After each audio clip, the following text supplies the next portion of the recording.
about? Well, here we are. It's Christmas. It's like Christmas Eve. This is it. Like it got here. Like we're here right now, and I love it. I absolutely love this time of year. I don't know about this. I don't know about you, but I feel like this time of year just tends to bring out the best in people.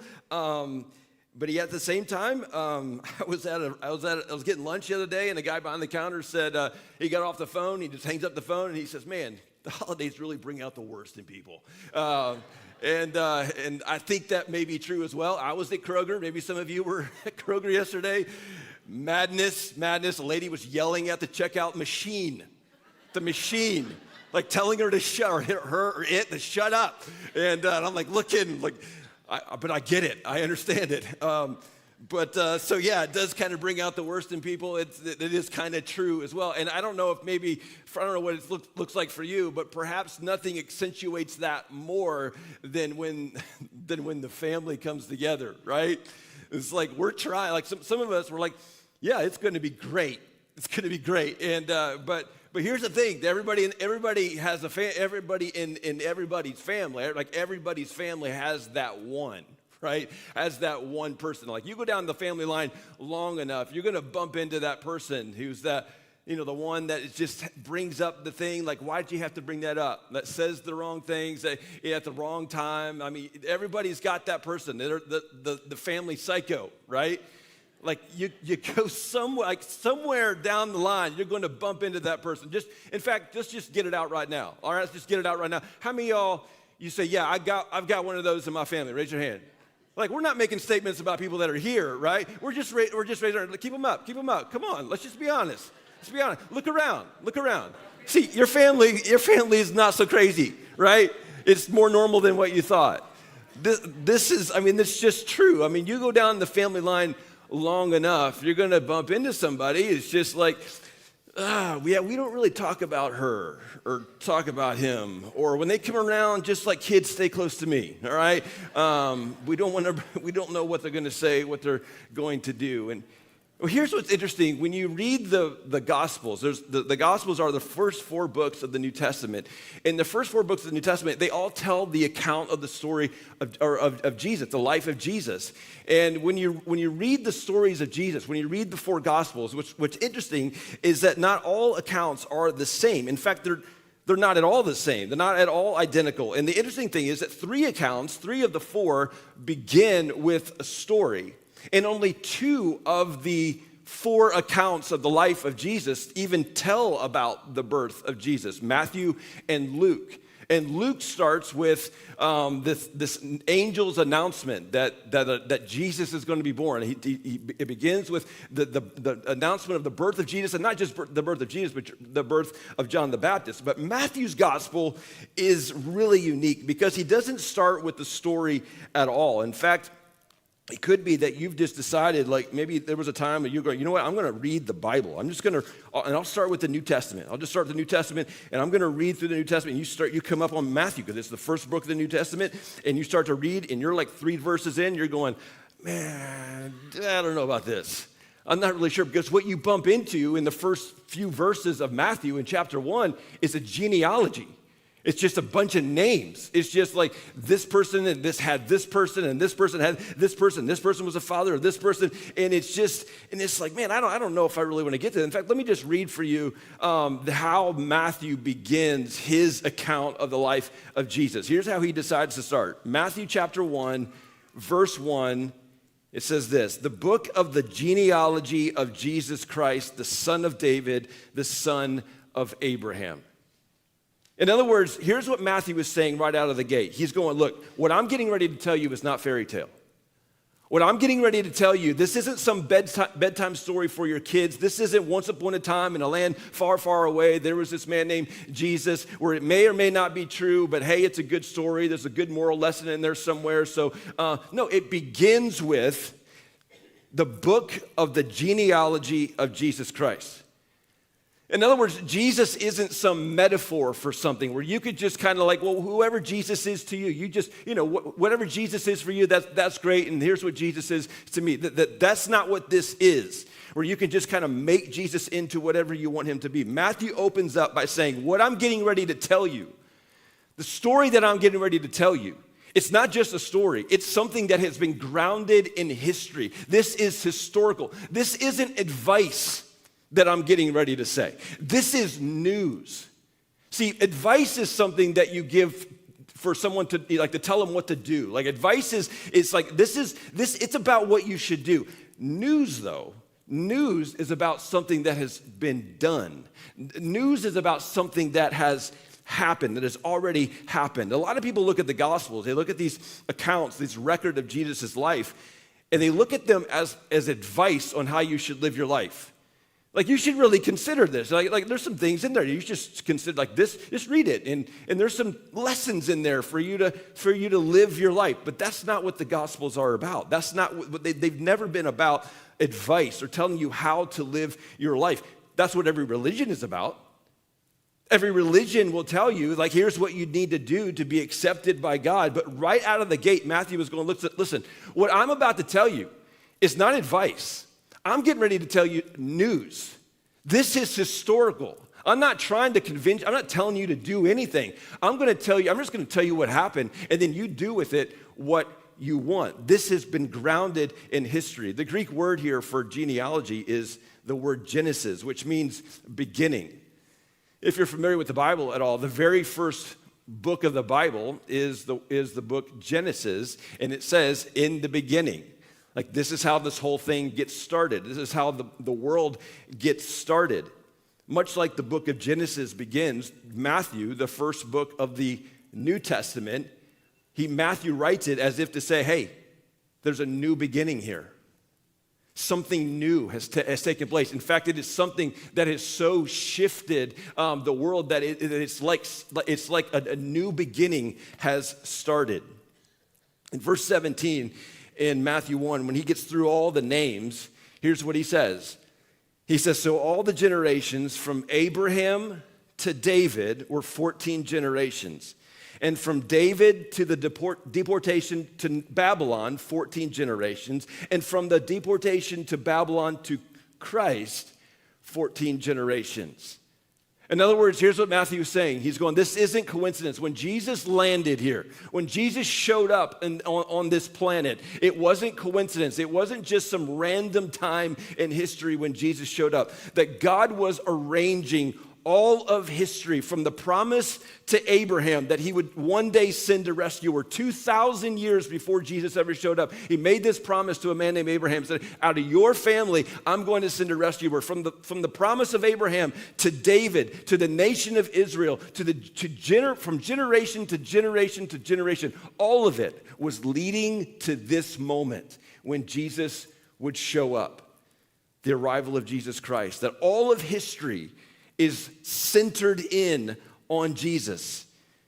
In other words, Matthew is telling us what life is all about.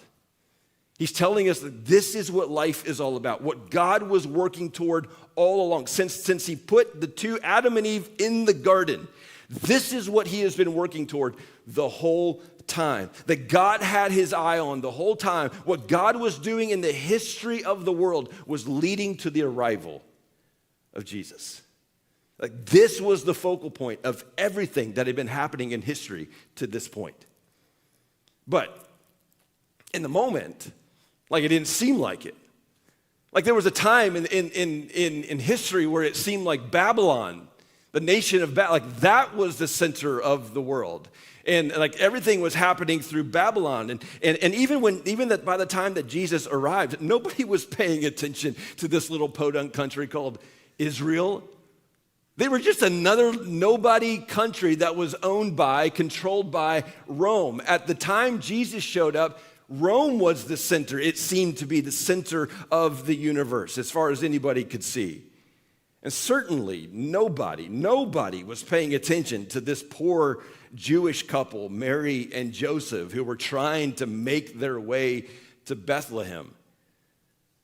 But God made a promise to Abraham 2,000 years before this moment, made a promise to Abraham, said, hey, from your family, I'm going to send a rescuer. I'm going to send a Messiah. And so one of the ways that you see this happening is in one of the details of this familiar Christmas story. Mary and Joseph, they're are in Bethlehem. Well, why are they in Bethlehem? It's not where they were living. It's not where they were working. Why were they in Bethlehem? Why was Jesus born in Bethlehem? Well, Mary and Joseph find themselves in Bethlehem because Rome had decided to put a tax on the whole world. And so they ordered everybody to go to their hometown to register. And so Jesus was born in Bethlehem. Luke tells us in his gospel that what was happening behind all of that is that it was prophesied that this Messiah that would come 2,000 years later, that he's actually going to come from Bethlehem. This is what was happening. All we could see was Mary and Joseph Rome told us we got to go to Bethlehem. We got to go to our hometown in order to be registered, and so we can pay this tax. That's all they knew.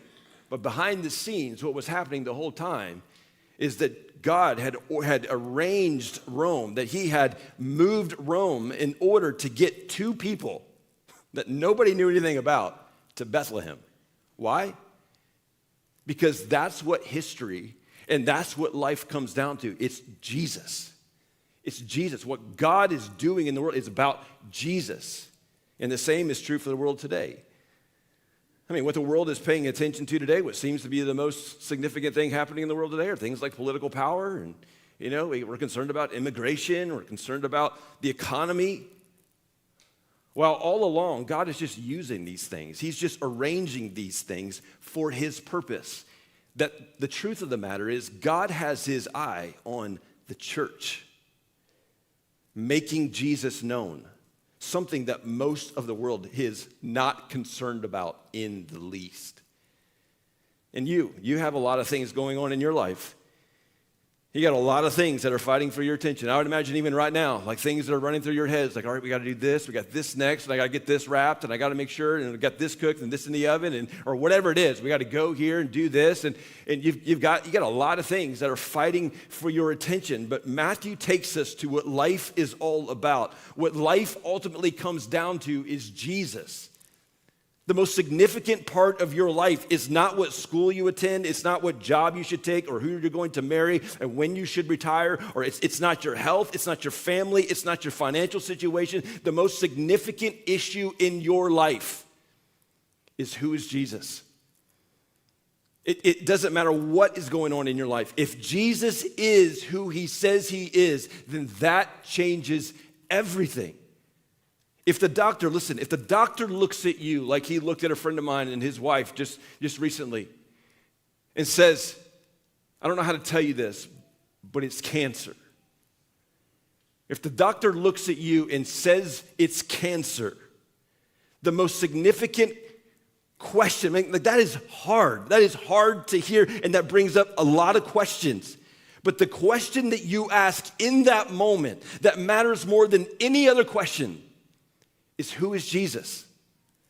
Who is Jesus? Because if Jesus is who he says he is, then he has you.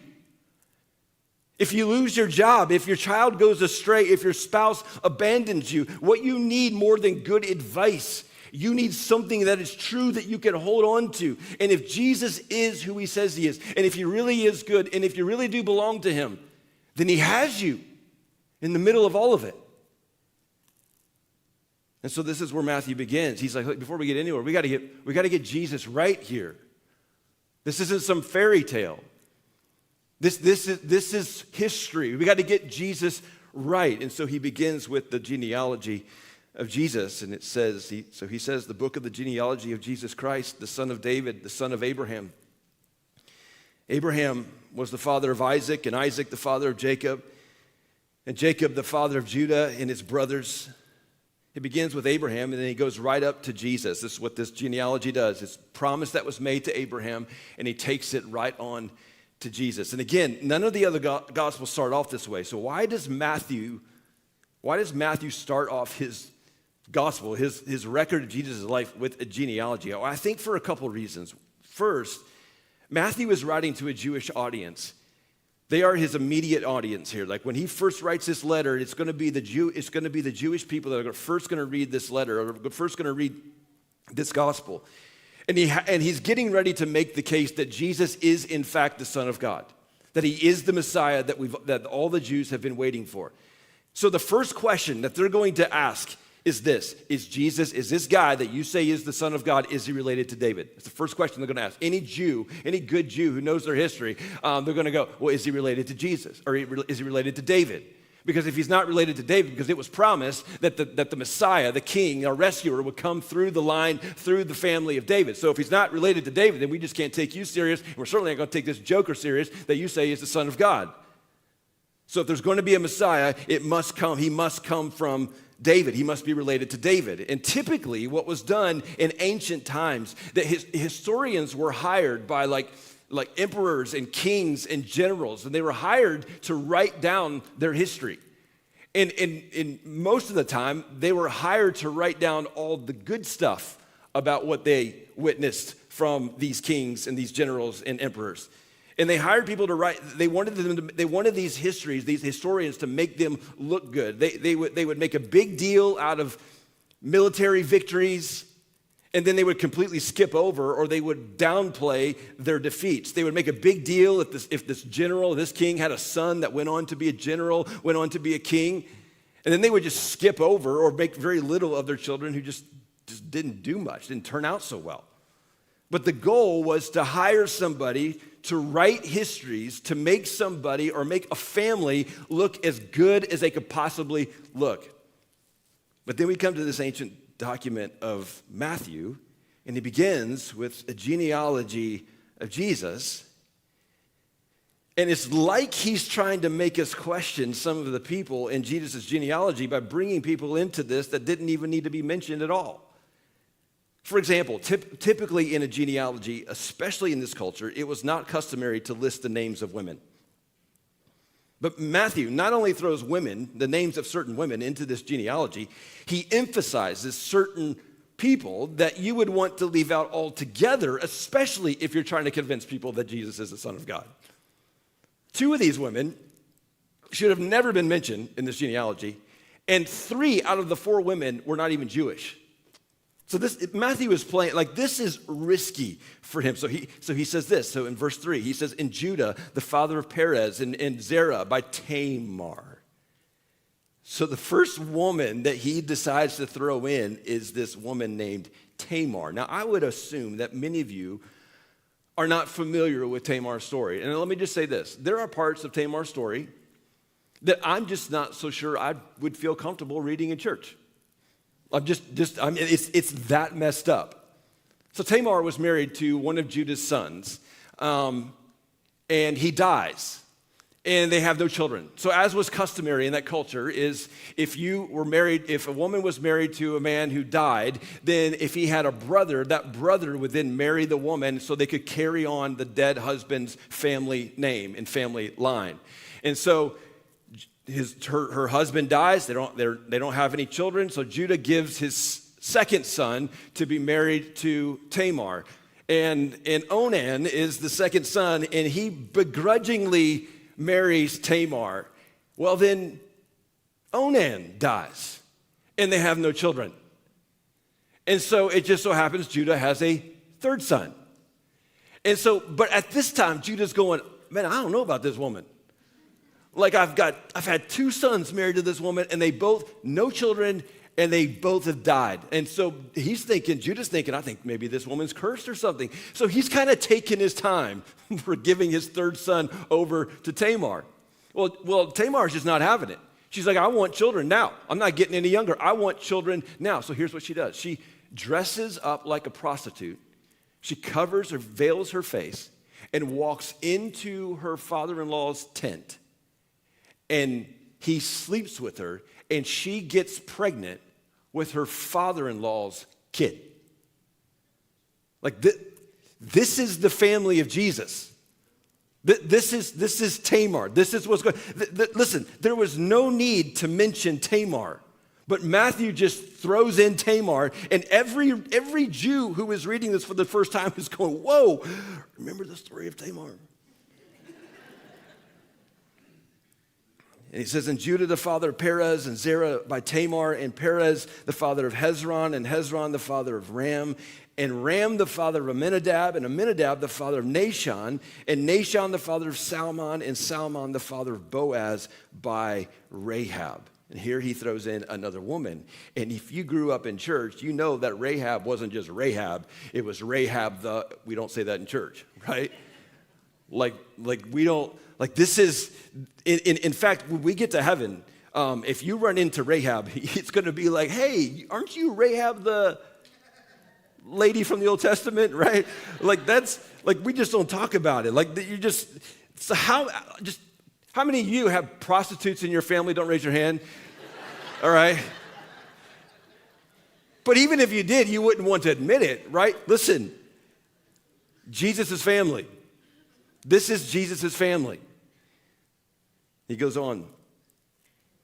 And he says that Salmon the father of Boaz by Rahab, and Boaz the father of Obed by Ruth. Now Ruth, she's a good woman.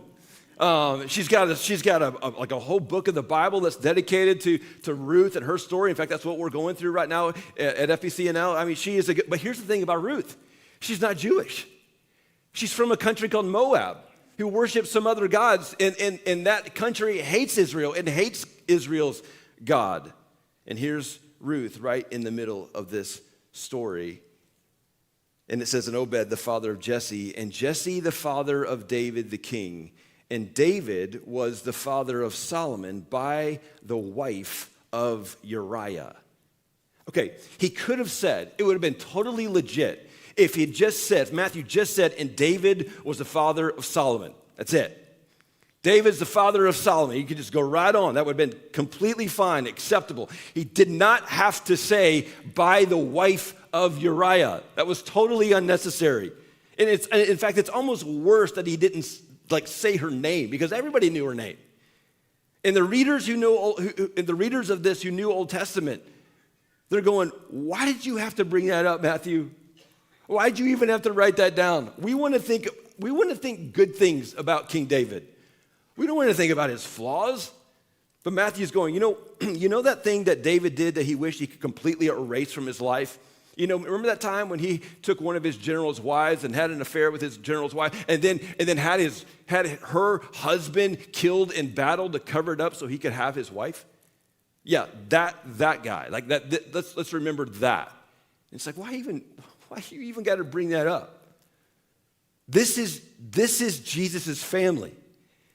These are the people that God used to usher in his own son.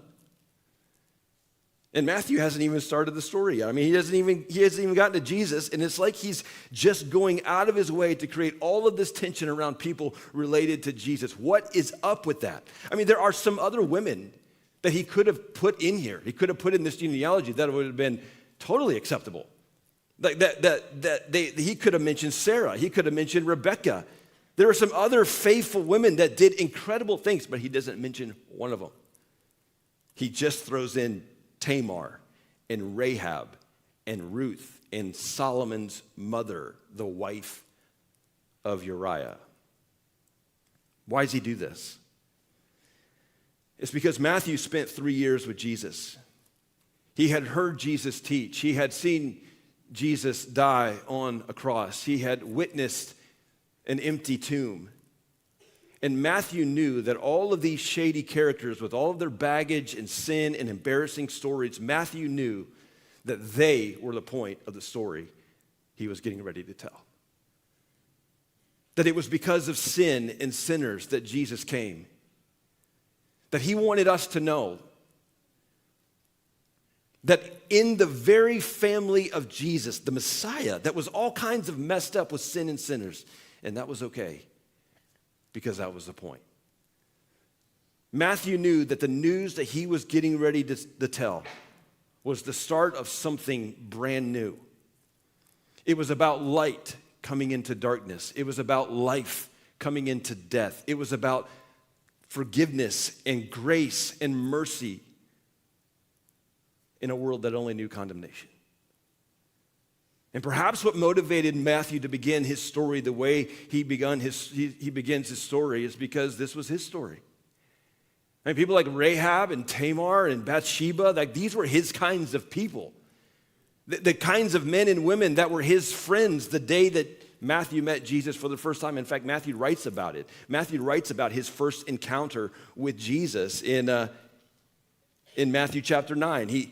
In Matthew chapter 10, he talks about, hey, this is when Jesus called all of the apostles, but Matthew like hones in on, but here's what happened when he called me. And let me just read a bit of it. In chapter 9, verse 9, it says, as Jesus passed on from there, he saw a man called Matthew. Again, he's writing about himself. A man called Matthew sitting at the tax booth. He's sitting at a tax booth because Matthew is a tax collector. He worked for the Roman government. In that day, you could go to Rome and you could buy the right to collect taxes for Rome from your own people. And as a tax collector, what you would do to make money, it was a lucrative business, is that you could charge whatever you wanted over the required tax. And so if Rome was saying Rome required $2 for whatever it is that thing that you're buying, you could say, well, the tax on that's $5. And you would send $2 off to Rome, and then you would pocket $3. This was considered, if you were a tax collector in Israel, you were considered a traitor. It would be like a Jew working for the Nazis during World War II, sitting at a booth and saying, hey, give me your money. Hitler gets some and I get the rest. So you can imagine that tax collectors just did not have a lot of friends. They would talk, in fact, they were considered the lowest form of people. They would talk about two kinds of people, the two classes of people. There were the sinners, and then there were the tax collectors. It was bad enough to be a sinner. Like you could be a sinner, and you could be like, yeah, I know I've done some pretty terrible things, but at least I'm not a tax collector. Like that's the way in which that's how they viewed, they were the lowest form of people. Now listen, when we read the Gospels, we got to understand where we find ourselves in the story here. Because I think what we often want to do is when we read the Gospels, we want to read ourselves into the part of Jesus. Like we are the ones that are calling people to repent. Like we are the ones that are, like we're calling sinners to repent. Listen, that's not who we are in the Gospel. That's not who we are in the story. We are the tax collectors sitting at the booth. That's us. We're the sinners and the tax collectors. And that's who Matthew is. He's an embarrassment to his family. He's outed from religious life. He's banned from the temple, and he's sitting there at the tax collector's booth. He's selling out for a buck. And here comes Jesus walking toward him. And here's what Jesus says. It's like, what is Jesus going to say to this guy? He comes to him and he says, follow me. Follow me. Jesus looks at Matthew and says, Matthew, here's what I'd like for you to do. You don't need to write this down. It's very simple. Matthew, follow me. Look, I'm not asking you to change your life right here. I'm not asking you to get your life together. I'm not asking you to change anything. I'm just telling you, you should push away from the table, stand up, and follow me. And what happens? What's Matthew going to do? And it says, and he rose and followed him. He works for the Roman government. You don't just abandon your post. Matthew is a thief. He's obsessed with money. He's obsessed with security. I mean, think about yourself sitting there at the booth. Think about the things that you don't like about yourself. Think about the things that you're stuck in that you wish you could get out of, the label that you wear. Think about whether it's known or it's not known. Think about you're obsessed with your image. You're obsessed with your security in money, security in your relationships. Perhaps you have an addiction to alcohol or an addiction to drugs. You've got a past and you're still in it. Like you're still in it. Imagine you're still in it and you're sitting there and Jesus walks up to you like Jesus walks up to Matthew and says, hey, follow me. And just like that, Matthew pushes off from the table, stands up, walks away from it all, and follows Jesus. Jesus must have been somebody for Matthew to, in a moment, just get up and follow Jesus. I know this doesn't happen for everyone, but I know it's happened for some of you. Because there were some of you that this is exactly what happened. Jesus called you, and it was like overnight he changed you. It was like in a moment, your life changed dramatically. For some of you, it was a process. But for some of you, it was like in a moment, the desire for certain things just went away. God took it from you. Some of you were addicted to alcohol, and God said, hey, I want you to follow me. Come follow me. Jesus said, follow me. And you haven't desired it since. Like, it's just gone. Like, I don't want it. God just took it from you. God took worry from some of you in an instant. He took anxiety from some of you in an instant. For others, it's been a process. It's been like, over the course of the months and the years, I see God just chipping away things from my life. But for a lot of people, this is what happened. That it was like Jesus called, and I stood up and said, yes, I'll follow. And Jesus changed you in a moment. And this is my hope for us, that what Jesus is calling us to, that we would as quickly as possible get from where we are to where Jesus wants us to be. This was Matthew. He meets Jesus, and Matthew immediately gets up and he follows Jesus. And it says, and as Jesus reclined at table in the house, behold, and this is nuts, many tax collectors and sinners came and were reclining with Jesus and his disciples. And when the Pharisees saw this, they said to his disciples, why does your teacher eat with tax collectors and sinners? But when he heard it, meaning when Jesus heard it, he said, those who are well have no need of a physician, but those who are sick. And he says, go and learn what this means. I desire mercy and not sacrifice, for I came not to call the righteous, but sinners. See, this is why many people will never come to salvation. Many people will never come to know the forgiveness and to be saved from their sins and to God, because they refuse to admit that they need saving. Jesus says, I didn't come for the ones who think they have it together. I didn't come for the ones who think they can impress God with their morality or their church attendance or their prayers or their giving or whatever it is. I came for the ones, Jesus says, who are willing to say, you know what? I'm sick.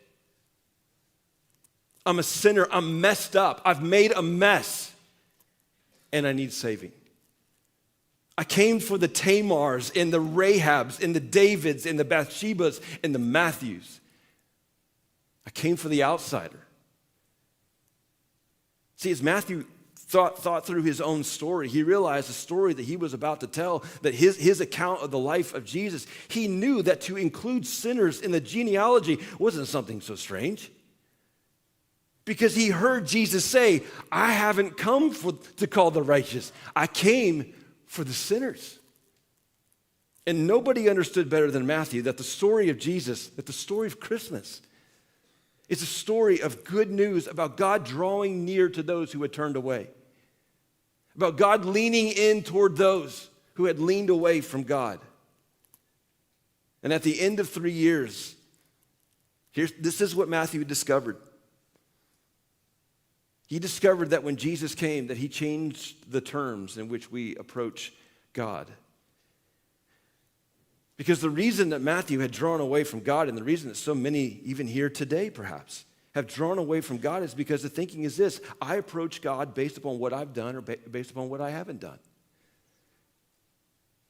That the only reason that God would accept me is because I've done good things. In the best of my ability, I've stayed away from bad things. And Matthew knew that if that was the way that you approach God, then he doesn't have a chance. And he would be pushed out of a relationship with God forever. Some of you look at your past, you look at your failures, you look at your sin, and you think God could never love you. You think God could never accept you. You are beyond the grace of God. Some of you have a family history of sin. There's addiction, there's abuse, and you have taken on the identity of what has been done to you.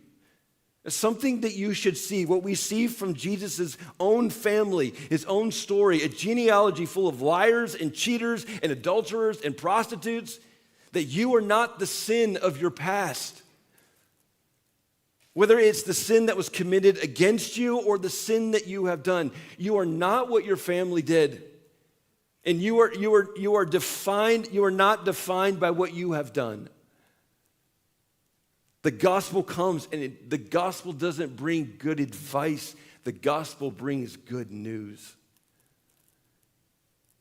And Jesus looked at Matthew, the tax collector, and he didn't say, Matthew, you ought to think about something.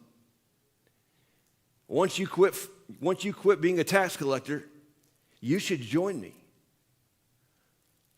Once you get a different label and you have different circumstances in your life and you become a little bit more moral and more faithful, then I want you to join me. Now, Matthew remembered that day when Jesus looked at him right in the eye with his label and caught in the act. And he said, Matthew, I want you to follow me. And he gets up and he follows Jesus. Some of you are giving way too many excuses. Jesus is calling you today, and you need to stand up and follow Jesus, recognizing that he breaks all of the labels and all of the sin. You see, in Matthew, he knows that the story that he's about to tell us is the story of Jesus, who invited all kinds of people with all kinds of labels to follow and believe in him while they were still wearing their labels. And those like Rahab the harlot would be given the opportunity to have a new purpose and a new future. That as shameful as her label was, Rahab the harlot had a son and then had a grandson and a great-great-great-great-great-grandson whose name just so happened to be Jesus Christ, the Son of God, born to take away the sin of the world. That out of Rahab the prostitute came Jesus, the Savior of the world. I don't know about you, but man, I just think that's powerful. I think about the hope that I have. And it's my hope that it moves you to begin rethinking the way in which you approach God. That while you're still wearing your label, you have been invited to lean into the God who has leaned into you. You have been invited to approach the God who has approached you during this Christmas season to say, I want to begin a relationship with you while you're still wearing the label that you wish you could get rid of. And it's a relationship not based on what you've done or what you haven't done, but I want to invite you into a relationship based purely on what I have done for you. A relationship defined by grace and mercy and forgiveness. And so as Matthew wrote his genealogy, how could he not include failures and sinners? Because it was the failures and sinners who were the point of the story, the point of Christmas.